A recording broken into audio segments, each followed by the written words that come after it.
Hey, it's so good to see you today.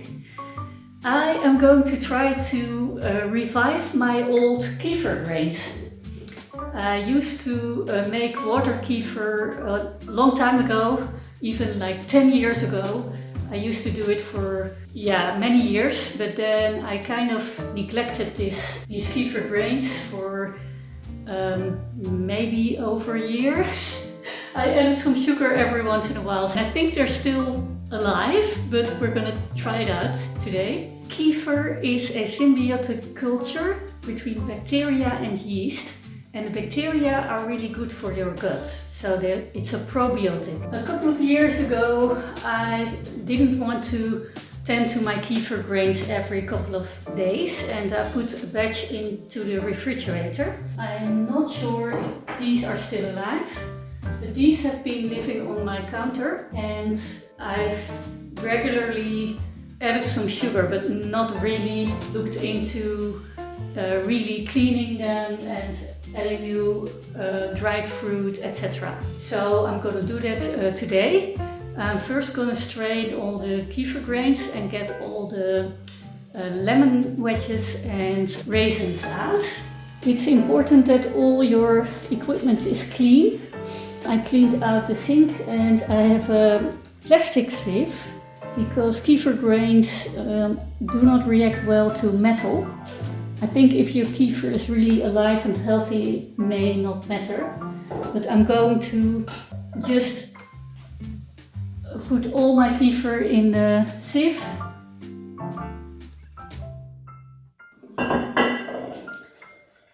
And I'm also going to add the ones that I kept in the refrigerator.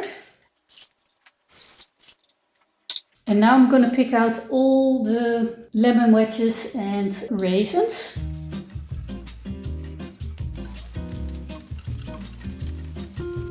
The raisins and lemon wedges can go into the compost. I cannot reuse them. They've been in there for over a year, I think. So they're quite, I don't know, they still look alright, but I wouldn't eat them.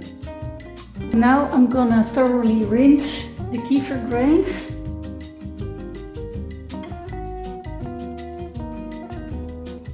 Now these have been thoroughly rinsed.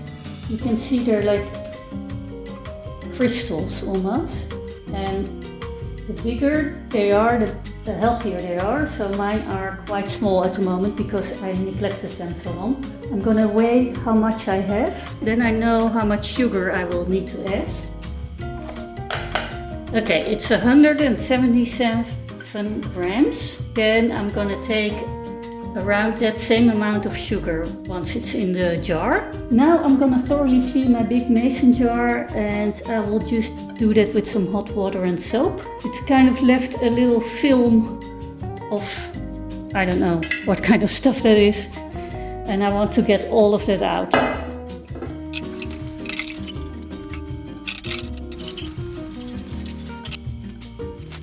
And now I'm going to thoroughly rinse it because I don't want any soap to be left in the jar.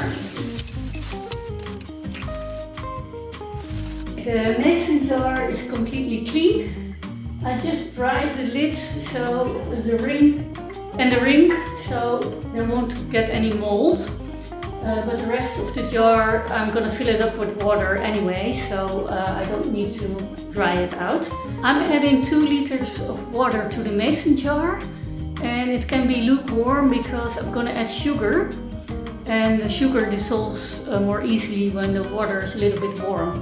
The water shouldn't be hot, but because then you would kill the probiotic cultures that are in the kefir grains. I measured out 180 grams of sugar. This is just organic white sugar. You can use cane sugar or white sugar or any kind of regular sugar. Don't use any honey because honey contains some enzymes that water kefir doesn't like.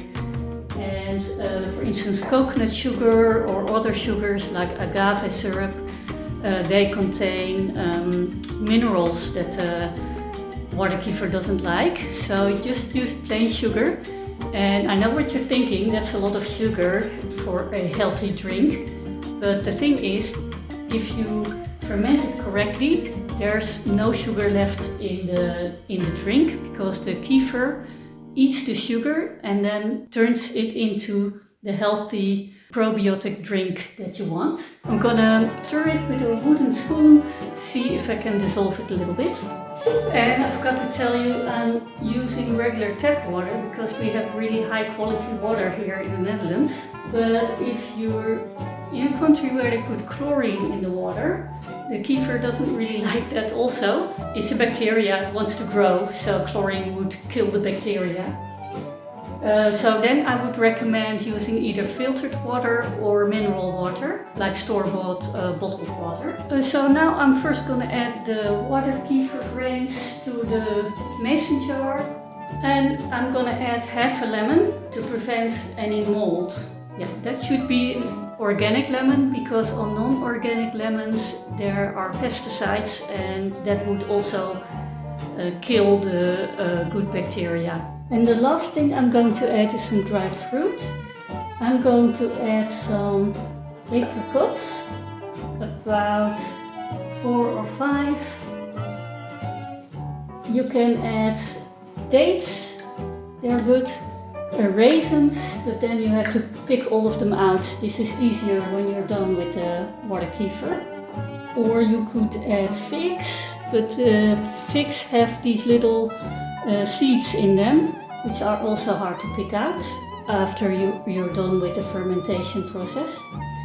So I chose apricots. They're fairly neutral in taste, and they contain, of course, also sugar, but also minerals that the kefir grains do like. And then I'm gonna loosely cover the jar. I can also completely close it, but then I have to open it to let the gases out daily. So I have my kefir grains, my sugar, the water, the lemon, apricots, everything in it. And now I should wait, because it needs about 48 hours to ferment. I think I have to wait till then to see if my kefir grains are still alive. I think so, because I see a few little bubbles already. The kefir grains do like light, so you can either put your jar in the windowsill, and to prevent anything from falling in, I'm gonna cover it with a cloth. You can also use a special fermentation jar, or you can also close the lid. These kefir grains produce carbon dioxide, so you will get a fizzy drink. And if you put the lid on tight, you have to release the fizz every day. And I am lazy, so I don't want to do that. And here it is, ready for me to wait, and I'll let you know in 48 hours how it turned out. So it's 10 days later. It took quite a while for the kefir grains to start creating bubbles again, but they did, so I'm hopeful that this has worked. I'm gonna open the jar now, see if there has been some carbon dioxide, and it will maybe make a little bit of sound.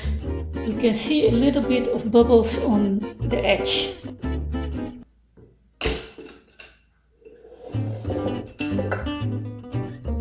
You couldn't really hear the fizz, but it looks alright to me.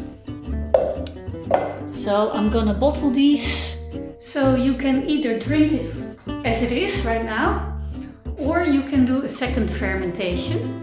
And I'm gonna do a second fermentation. The second fermentation takes another 24 to 48 hours, depending on how cold the environment is.